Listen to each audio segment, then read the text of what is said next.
Ayun. So, once again, Team Flash Out. Okay, Consel Habit. So, ang topic natin ngayon is all about focus. So, pag sinabing focus, ang ibig sabihin ng focus, follow one course until successful.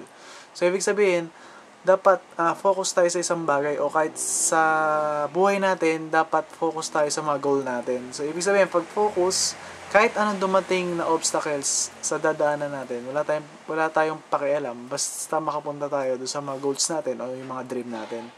So, parang ganito yan. Ikaw, naglalakad ka sa bridge ng pangalan ni AIM Global. So, ibig sabihin, yung AIM Global ay katulong mo para makakamit yung mga pangarap mo. So, ibig sabihin, pag lumakad ka ng dire-diretso, focus ka sa AIM Global, makukuha mo yung mga dreams mo.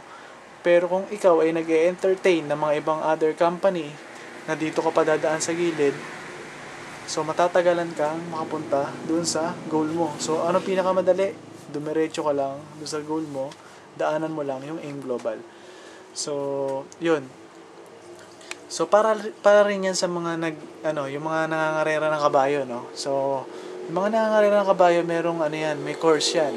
So, ibig sabihin, kahit gaano kabagal yung kabayo, at kahit mapilay pa yung kabayo, basta tuloy-tuloy lang ang lakad, makakapunta ka sa finish line. So, ganun din sa atin. So, kahit ang ganong kabagal yung business mo sa AIM Global, at kahit gaano katagal ka na sa AIM Global, okay lang, basta tuloy-tuloy ka, huwag kang titigil, makakapunta ka rin sa finish line or yung mga pangarap mo. Yan.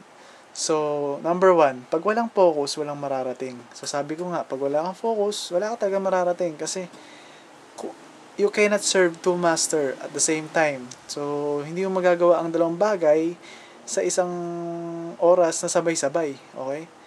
So, saka paano ka matatapos kung lagi kang nagsisimula? Ibig sabihin, paano ka matatapos pag lagi kang nagsisimula?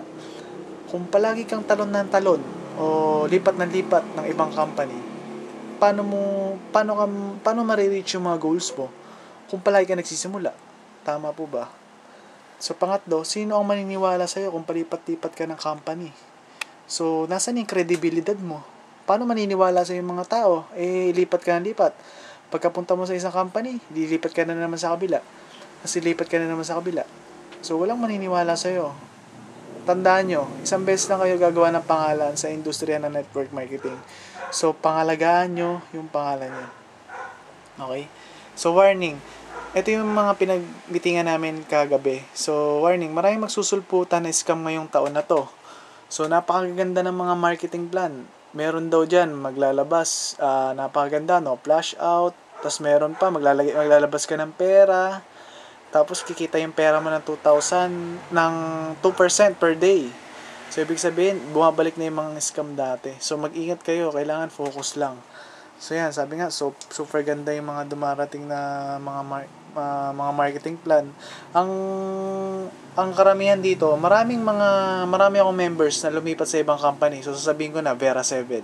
Marami lumipat yung mga member ko sa Vera 7. Kasi sabi nila, yung Vera 7 daw, mura, at marami daw mahirap sa Pilipinas, kaya magpapatok.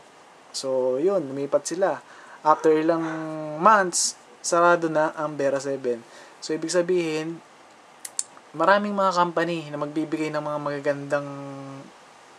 mas magandang marketing plan. Ang mangyayari dyan, paparamihin lang nila yung member nila. Pagkatapos dumami, papalitan nila yung marketing plan nila. Worst, magsasara sila. So, para hindi kayo magoyo o malililang ng mga scam na company, mag-focus na lang kayo sa yung global. So, bigyan nyo lang to. Hinihingan ko kayo, bigyan nyo to ng 3 taon na seryosohin nyo. Meron at merong mangyayari sa inyo. So, once again, huwag na kayong tumingin sa ibang company. Stay focused lang para makuha nyo yung mga goals nyo. So, yun. So, once again, Consel Habit, lahat ng mga concern nyo, sabihin nyo lang sa akin. At gagawa ko ng mga videos yan. So, maraming salamat.